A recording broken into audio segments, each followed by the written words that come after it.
Okay guys, Dr. 2 Alpha Muay Thai, or John here. This video is going to be a little bit longer than normal. I don't want to do a nothing fancy 45-minute video, but this is going to be a little bit more extended than normal, than my previous videos, because right now we're going to talk about the Glock 19.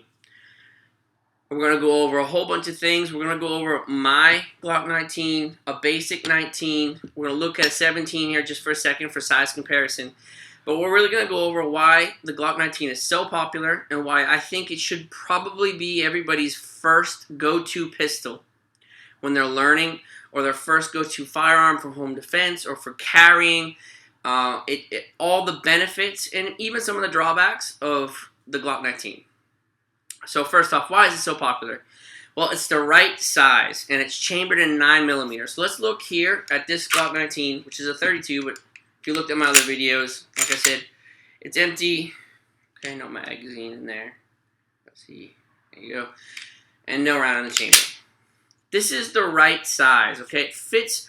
I have probably just maybe slightly larger than average hand size, and it fits my hand perfectly. So the average hand is going to fit this really, really well, and that's kind of a drawback. A lot of people come into a gun shop and say, I want a gun that fits my hand, and they end up buying a gun that they can't shoot well, but it fits well in their hand. And that's not what you're looking for. You're looking for a gun that shoots well, that you can shoot well. That's your priority number one. What gun can I shoot well?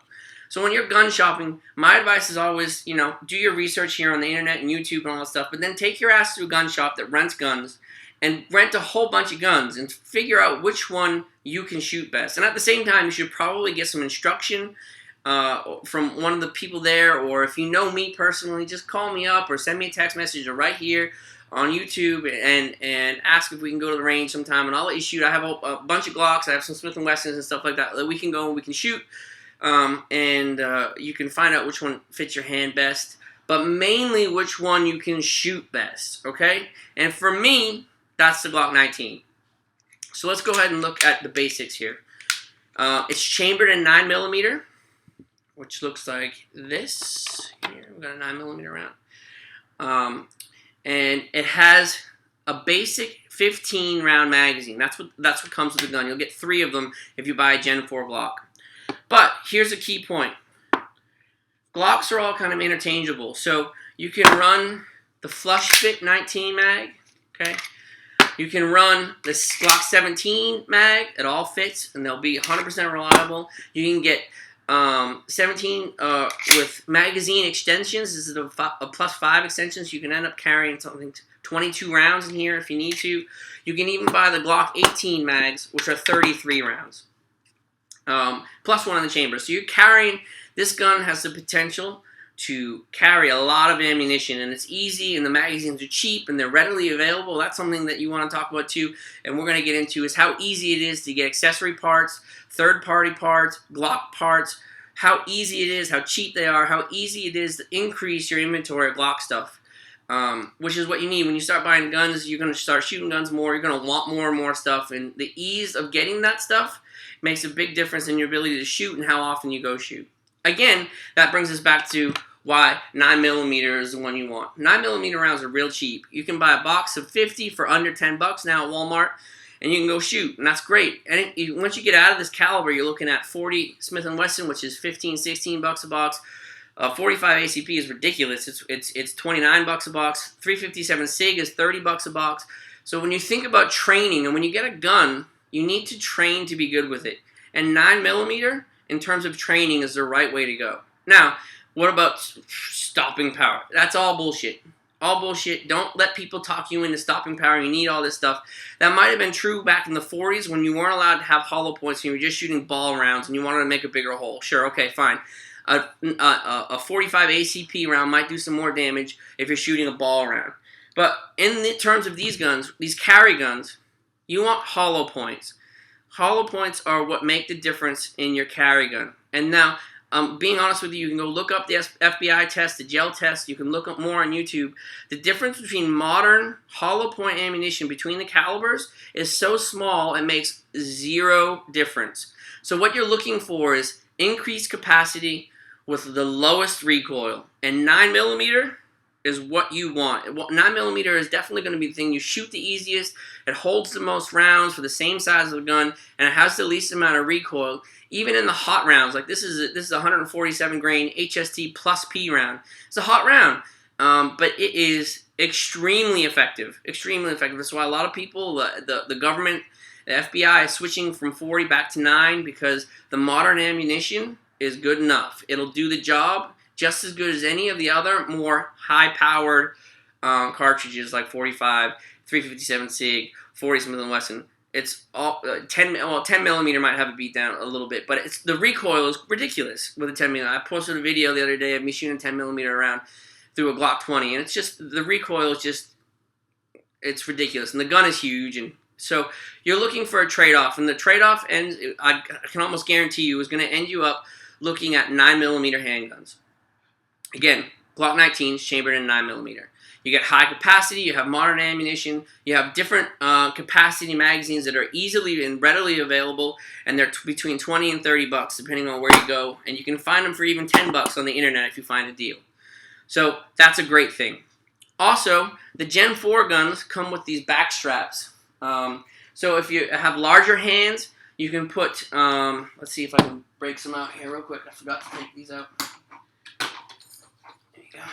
You can put these back straps on the back of the gun here on the back of the handle. Really easy. You pop one pin out, you put the thing on, you put the pin back in. And it comes with 4. A medium, a large, and normal back straps here. And then if you have super big hands and you have trouble because you ride up real high on the back of the gun, they give you 2 beaver tails as well, which I might put one on here in a little while just so you can see it. They look cool, and they also help you from getting slide bite on the back of your hand. If you have really big, kind of thick hands, if you shoot any gun, you can have the potential for slide bite. And now the guns ship from the factory with these in the box. So Gen 4s are a great way to go because you have the availability to change the back straps and have the gun fit your hand a little bit better. Okay, so moving on from the stuff that you get, reliability should be a huge determining factor in which gun you buy. Now, Glocks are known to be incredibly reliable. They run and they run and they run. All the guns you see here on this table, I've never had a single malfunction in because I run pretty much factory ammo on all of them because it's so cheap. I don't hand load anything because it costs pretty much the same money to reload 9mm as it does to just buy them off the shelf at Walmart. So when you're running factory ammo, you'll have no problems whatsoever. So reliability is ridiculous, especially these Glock mags are incredibly reliable. They're not made out of complete metal, so they don't bend and warp. They're polymer with a steel insert on the inside, so they're nice and reliable and durable.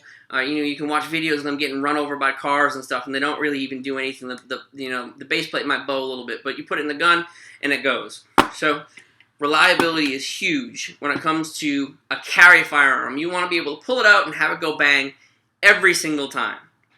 Now, on the same token there, when we're talking about pulling it out, you want a gun that doesn't have any hang-up surfaces, like extra bits, like a 1911 might have a hammer here in the back that can catch on a shirt when you pull it out, or an external safety that will catch on something when you pull it out, and you go try to pull the trigger and the safety's on, gun doesn't go off. You don't want those kind of things, or like a magazine catch release here that sticks way out or is big and long, has the ability to catch on clothing when you go to draw. So you want a gun with as many smooth surfaces as you possibly can, and I haven't found a gun yet that is as smooth as a Glock. So it makes drawing the gun very easy, very smooth, and very simple, less things to worry about. The other thing that I always am a big proponent on when it comes to carry guns is no external safeties. I don't want to have to worry about pulling it out, flicking a safety off like on a 1911 or a Beretta or something like that when I'm in fear for my life. I want to pull the gun out and I want to go bam, bam, done. I don't have to worry about it, okay? And that's what Glocks have. They do have a safety though, so don't kid yourself. They have this thing called a triple trigger here. I put my triggers away. But if you look closely, there's a little, I think they call it a dingus. You have to press this dingus in order for the trigger to go back. If you don't press it, like if I press way up here, where I can't get on the little lever there, the gun will not fire. Full stop. The other thing that these are is they're drop safe. They have drop safe plungers on the inside, so you can drop these off a building and they won't go off. Now there are some other guns that are a little bit cheaper Like I think the Taurus Millennium G2 had a big recall issue because it was going off when you dropped it. Same with revolvers or hammer-fired guns have the ability to, when you hit them, the hammer can fall and the gun go up. Now with modern guns, that doesn't really happen all that often, but it is something you have to worry about, especially when it comes to flicking on and off a safety. I don't want to worry about it. I want the gun to go bang when I pull the gun out the holster. And that's what a Glock gives you the ability to do, along with some other guns, but this is one of the things that I want to mention. So, let's talk about, so this is basically a basic 9mm Glock 19. This one has a little bit of work done to it. I went over it in another video, but this is basically what you're looking at. Now, my Glock 19. Let's talk about that. Again, it's empty, no round in the chamber. This has a lot of stuff done to it, and we're going to go over it kind of quickly a little bit because I don't want to spend too much time on the things that you can add to your Glock to make it fit your hand. But the key point to that is that you can do this. You can buy other guns like the Berettas or steel frame guns, and you have a lot of, well, let's say a lot less ability to make the gun yours, make it fit your hand, make it fit your shooting style. It has way less ability than the Glock does. The Glock has third-party consumer companies that are everywhere that are set up to help you get your Glock made the way that you want, or buy parts that are custom your gun to the way that helps you shoot better. And again, if this is a carry gun, you want this gun to shoot the way you want it to every time. Okay, so what did I do? I bought a Glock 19C model. And I bought a 19C model on purpose because I'm worried about follow-up shots. I want my first and second and third shots, or however many shots I have to shoot, on target. And these ports here in the slide and in the barrel help keep the muzzle down when you shoot. So you can imagine the round is in here. You press the trigger, it shoots, hits the primer, it goes off, and gases go out the front of the barrel. Now without these ports, all that gas is going to have a pushback into my hand. And when you hold the gun, look, the bore axis is up here. So this slide is going to go back, and it's going to force the gun back and up. Now, with these ports, when the gun goes off and the gases, the expanding gases come out the front, they also come out these ports here at the top in this nice V pattern and keep the muzzle pressed down. Huge benefits for your follow-up shots. That means your next shots will be quicker onto target, or you'll be able to acquire another target even quicker than you would with, say, a normal Glock here like this, which really isn't much of a problem when you get good at it, but I like to be super fast, and I might use this gun every once in a while in competition, so I want it to be super fast. That's why I bought the C models. Now, people say at nighttime if you shoot it, the flames are going to make you go blind. It's horseshit. If anybody's ever shot a rifle at nighttime, you'll know that a pistol doesn't even compare to the flash that comes out of a rifle. Rifles are way, way, way brighter, and you can look right through that. I mean, we issue our military rifles, and they shoot at nighttime all the time. They don't complain about brightness, and this is the same with a pistol. You're going to be fine, especially with the 19C model. The benefits far outweigh the negative things. Now, there is one negative thing with the C models. They're loud, okay? They're a lot louder than normal. The gases are coming out the top, make a report that's a lot louder than the traditional gun where everything just goes out the front all at the bad guy, which is a great thing, which is why I think the Glock 19 normal one is a great gun as well. But I like the trade-off that I get here with the follow-up shots. And listen, if the second shot is the one that matters for me because I miss on the first one or it doesn't drop the bad guy and I have to put a second round out there, I want it on target as fast as possible. If my ears are ringing a little bit louder than normal because I had to shoot the gun without ear pro on, fuck it, fine, I win the fight. I got a little bit of ringing in my ears. I don't care. I won, I'm alive. Okay? So that's why I went with the C model. Now, what did I do after that? I put on taller sights, and I had the slide milled by Jaegerworks, which it did a great job. They did it really quick. It took 6 days, and I Cerakoted it as well. So I had the slide milled for these things called red dot, or RMRs, or ruggedized miniature reflex sights. It's basically a red dot inside this little viewfinder. I doubt that I'll be able to get it on there. Yeah, you can't really see it very well. There it is, okay? All you got to do is put that red dot on whatever you want to aim or shoot at, and squeeze the trigger. Boom. Round goes off, okay? It makes shooting a lot easier. Now, there is a learning curve. You do have to learn to shoot the dot. But if you use the sights as you normally would, as you pull up and you look for your sights, the dot shows up. It's there. You don't have to look. You don't have to search for the dot. A lot of people have trouble looking for the dot because they're not using their iron sights, their co-witnessing sights at the same time, which is what they should be doing. And then once you get really good at finding the dot or being able to have a muscle memory to where to pull the gun up so that the dot is already in your vision, you don't have to worry about the iron sight so much anymore. So always run suppressor sight, co-witness height sights when you're running an RMR like this. The other thing that I did after I had the slide milled is I put a BattleWorks anti-flicker plate underneath the RMR there to help keep pressure on the battery so that red dot stays good even when there's a lot of G-forces going on with the slide cycling like this, like it will do here. It's really fast, you know. There's going to be a lot of G-forces in there, and that can shake the battery up a little bit. But if you put one of these little bumps in there underneath the sight, it helps keep the light staying on all the time. Now, the great thing about these lights is that you can keep them, or the lights, or the RMRs, is that they're on all the time. And they have a battery life of between 3 and 4 years as long as you keep them in the middle settings. And this one is fully adjustable. See these little buttons here on the side? I can increase or decrease the brightness of that dot depending on the situation I'm in. If I'm out shooting outside, I might want it brighter. If I'm in the house, I might want it dimmer. But if you hold both buttons and then let go and then hold them both again, it has an auto function, which means that there's a sensor here on the outside of the RMR that reads the ambient light and sets the dot to whatever kind of brightness it needs to be at to have the best view of the dot. So I always go for the one that's fully adjustable. They also have one that's a little less expensive that is just runs on the ambient light like that.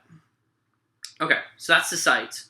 Now, I don't know how to convey this very well, but every carry gun should have a light. There's no reason for a carry gun to not have a light, especially when you can get one that is this small. Now, it's 200 lumens. It's a Surefire XC1. In the beginning, they had some bugs, okay? But they seem to have ironed out the bugs a little bit, and there's a few tricks to making sure that it stays running. One of the ones that I learned, right, so one of the problems that people were having here was that the light would dim when you were shooting or would flicker off. I found that inside this little cap here, there's a little connection, an electrical connection. If you keep it super clean, and it doesn't really get clean, it just gets rubbing, from metal rubbed off from the battery on the inside from jiggling around. If you just take a Q-tip and wipe that down every once in a while, you won't have any problems. I've never had any problems with that. Now that I've said that, I'm probably going to have a bunch, knock on wood. But I've never had any problems with my XC1, except for in the beginning until I kind of figured out what to do with it if it started to dim a little bit. And the great thing about these is that they run on normal AAA batteries. So you can pick up a AAA battery at CVS in the middle of the night if you need to and not have to worry about going to find, you know, special 1/3N or 123CR batteries. You can just pick up the battery, whatever you need. You can open it just like I did there with a dime or a penny, pop a new battery in, and you're good to go. The other thing is that these have really nice paddle switches. One of the drawbacks, though, is that for constant on, you have to reach way up here with your thumb, which means you have to take one of your hands off the gun and press this little bar here. Here it is, here. Okay? And turn it off is like that, which is a bit of a pain in the ass when you can have lights like on this Streamlight TLR1 where it's just a finger switch and that's constant on, or you can run your thumb on this side and press it down to get momentary. It's a trade-off. It's small. It's not really super bright. But then again, at 3 in the morning when I roll out of bed and I want to look around the corner, I don't want something that's 800 lumens. It'll fuck up my eyes. And I've tested this before with this one. It's just too bright. The HL is too bright for indoor use in the middle of the night. This 200 lumen one is just good enough. Or you can get an Inforce, right?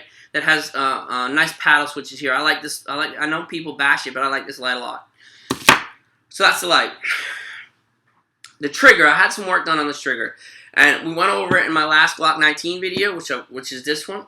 And I taught everybody how you can get to a really nice 4-pound trigger pull with an amazing reset for like 20 bucks. All you need is a ZEV connector. And I have them here. They come in a little package like this. And then you need a Gen 3 trigger and trigger bar. So if you buy a Gen 4... take the Gen 4 trigger and trigger bar out, put a Gen 3 trigger and trigger bar in, and one of those Zeb connectors, which are 15 bucks, and you got yourself a 4-pound trigger with an amazing reset. Okay, it's a really good reset. Let me show you again. Okay, a little bit of take up, nice clean break, and that's the reset. Real nice. You can shoot this real fast, really fast. Okay. It's something that I really like, and I recommend to anybody who buys a Glock. The first thing you can change is the trigger and the sights, especially when it's that cheap and it's this easy. It's really easy to change the trigger. All you got to do is take the gun apart. Again, another reason why Glocks are so nice to have is that that's field strip. The gun is field strip. I can clean it that quick. Okay, if you want to take it down any further, you got to knock 3 pins out, and it's real easy. But if you buy something like a Smith & Wesson, they have roll pins. You got to take a hammer and a punch set and knock it out. Forget that stuff. Forget it. It's not worth it. What you want is something that's easy and reliable like this, like a Glock. Okay, and there we go. We're back together again and fully functional. So you get a nice trigger. Really easy to get a nice trigger in a Glock. Now, something else I did is I put a little magwell on there. This is a carry magwell by Zev. It bolts on with one little bolt here in the back. It doesn't add any substantial weight, but it flares the magwell a little bit so that I can get really nice, quick reloads, which is really nice to do, especially if you're going to do some competition shooting or some steel plate matches, which I recommend everybody should do. When they buy a gun, they should go use it and learn how to use it. And one of the best ways to go learn how to use it is to put yourself in competition. And it ups the stress, and it teaches you how to use a gun and stay calm and cool and collected while you're in a stressful situation because it's under the time, okay? Or plate matches, drag races. They're really good to work on your draw and knock them plates down faster than the guy next to you. There's a few places here in Louisiana that offer that, and it's only like 10 bucks to get in. It's worth it, okay? Go do stuff like that. The other thing I added was just this extended magazine release, which is basically a Glock 21 magazine, so the thick frame Glocks, and I just kind of shaved the sides down with a little piece of sandpaper or something like that. So it makes it real easy. I don't really have to change my grip on the gun to get going real fast. The other thing that's kind of cool is I can use my middle finger if I don't want to change my grip at all to take the magazine out. So that's $11 or something like that. Again, these are all things that I want to say, third-party accessories that are cheap that you can't do in any other guns. Or there are very few other firearm manufacturers that have as many accessories as a Glock does so that you can set it up to be working like this, you know? Really set up to the way you like it. And this is the way I like my gun. Now, the other thing that I have here that I want to talk about is the holster. A nice holster makes all the difference. So when you have a gun like this, you're like, oh, it's too big. It's too big. I can't carry that. Well, no, I know women that are 120 pounds that carry a Glock 19 just like this with a light and an RMR, and they do it because they buy the right clothing, but they get the right holster, okay? And this is a G-code Eclipse made for a 19 with an XE1 light. And this is really easy to help conceal a gun. Really easy. So when you buy a gun, I always tell people, the gun is not going to conform to you. This is a lifestyle change. You have to conform to the gun. The gun is a pound-and-a-half piece of steel. It ain't going to change for you. You have to change for it. So if you feel like you want a firearm on you, you got to change your lifestyle. The gun is not going to change for you. You have to change for it. So if you're wearing yoga pants and little skinny tight tops or whatever, you know, you got to make some changes. If you feel that unsafe, you need to make some changes where you want to carry a gun because you're in a situation where you're not safe. You need to make some changes to your apparel, especially if you're going to conceal it. And I always recommend that you conceal carry a firearm. I don't recommend open carry even a little bit. Here's the reason why. If something does go wrong, okay, who do you think the bad guy is going to go after first? Who's target number one?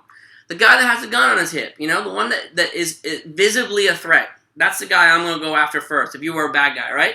I'm going to go take care of him before I can do any of the other problems that I want to get through or any of the other things I want to do. Is I don't want to have to deal with a guy with a gun. So you're already in trouble. Just open carrying.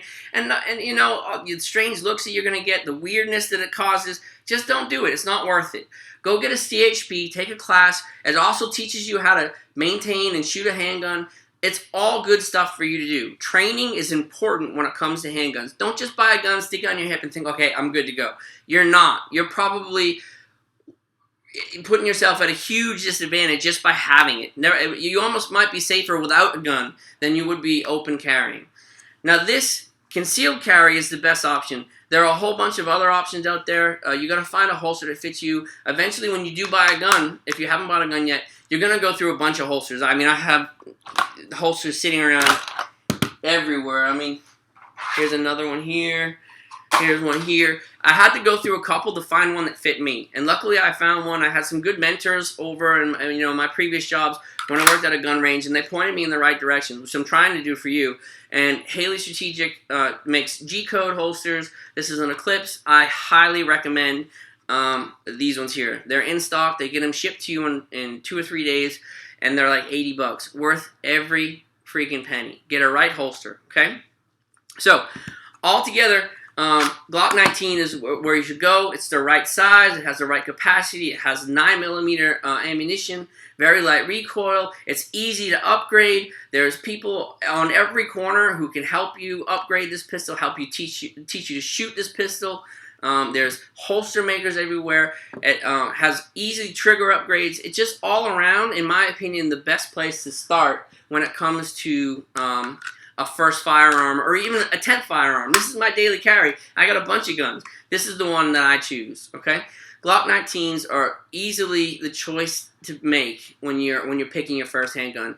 And you know what? If you don't believe me, take yourself to a range, take yourself with an instructor, go hire someone, test a bunch of handguns. I can almost guarantee you that when you sit down and you think about the money that you're going to spend on a Glock and the accessories and the availability of parts like holsters or sights or something like that, the financial correct decision is a Glock. You might buy a cheaper gun, but overall, if you buy something that's not, a mainstream manufacturer, you're going to have a lot of trouble finding holsters. You're going to have a lot of trouble finding sights. You're going to have a lot of trouble finding trigger parts if that's what you want. Or, in the end, you'll end up spending more money on a gun that costs less than a Glock in the overall scheme of things. So, buy once, cry once. Get a Glock 19 or something in that frame or a Glock of some sort. And save yourself some tears and find the right stuff that suits you. Again, I understand that all guns people are all different and guns fit their hands and other people shoot other guns better. I get it. But all I can say is that on the average, the normal person is going to shoot this gun amazingly. It's cheap enough, or it's I won't say cheap. It's not that expensive. You can do easy modifications to it and make it a gun that you feel comfortable having on you every day that you can shoot well. And overall, that's what you need to be able to do. You need something you can train with and shoot well every day, every time, and be able to go to the range and put a few $100 rounds on range and not have it hurt your hands or drain your arms out. And this is, in my opinion, the gun that's going to be able to do that for you. All right, guys, go get yourself or go 19 or go try out some 19s. Get in touch with me. If you have any questions or comments, leave them in the comment box below. I hope this helped you and was a little bit more informative than the normal review. I'll put up some range footage of me shooting here in a little while, or some competition shooting with me shooting the 19. So good luck to all you guys. Have fun. Keep shooting. Stay safe.